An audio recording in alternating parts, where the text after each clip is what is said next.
আলাইকুম, সবাই কেমন আছেন? আমিও ভালো আছি। সকাল সকাল উঠে কাপড় ধুতে লাগলাম। আজকে বেশি রান্না বান্না করবো না, ভাবলাম কাপড়গুলো ধুয়ে ফেলি। এই যে কাপড় দিছি ধোয়ার জন্য।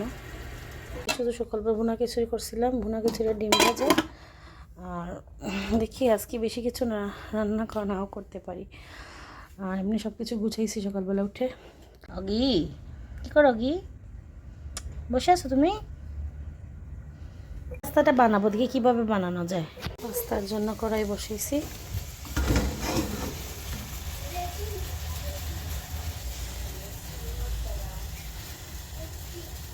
সোনার পেঁয়াজ দিছি, তেল দিছি, বাটার দিছি, capsicum, tomato, chicken, pasta ready করছি। চিকেন দিছি, চিকেন দিয়ে এখন ভাজা ভাজা করতেছি। টমেটো সস দিছি, টমেটো সস দিয়ে নাড়াচাড়া করতেছি। পাস্তা নুডলসটা যাই বলেন হয়ে গেছে। এখন দেখি টেস্টটা কেমন হয়, খাওয়ার পরে বোঝা যাবে কেমন হয়। ভালো থাকবেন সবাই, আল্লাহ হাফেজ।